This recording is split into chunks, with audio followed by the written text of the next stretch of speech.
Well, with that being said, what are your tips for maximizing your garden? Intercropping comes to mind when I hear maximizing. What are some of your tips in order to get the most out of the area that you have?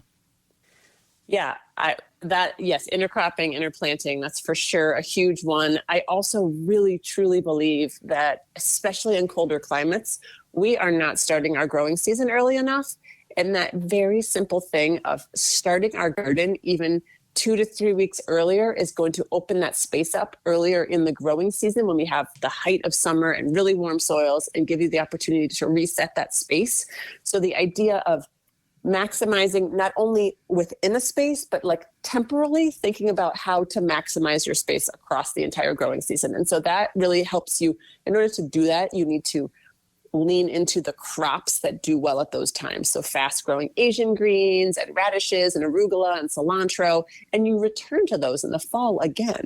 And the other thing in terms of maximizing the space is really think about your space. I really like to think about your space spatially. So in addition to like when you talk about intercropping, Joey, I also think really of, you're going to have an understory and an overstory in your garden, no matter what you plant. You know, you plant your tomatoes, they're going to become kind of the trees of that space.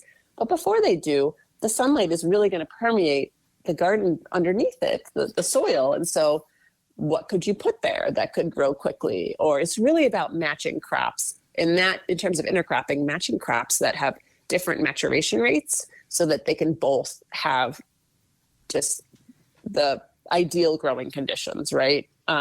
You're not going to grow radishes under a heavy shade of tomatoes.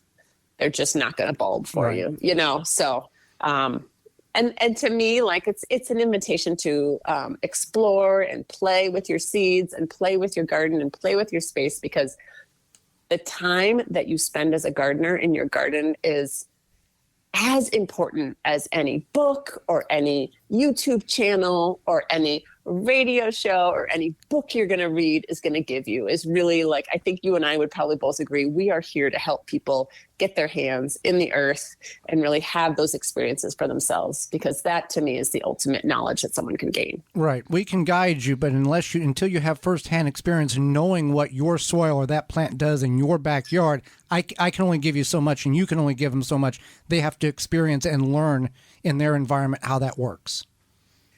Yeah, and to me, that's a joy that I would never want to steal from someone. I just get so much joy from the constant learning in the garden that I think it's just really a gift for us to kind of help people find their way there and then let them take it from there. For more information, please visit thewisconsinvegetablegardener.com.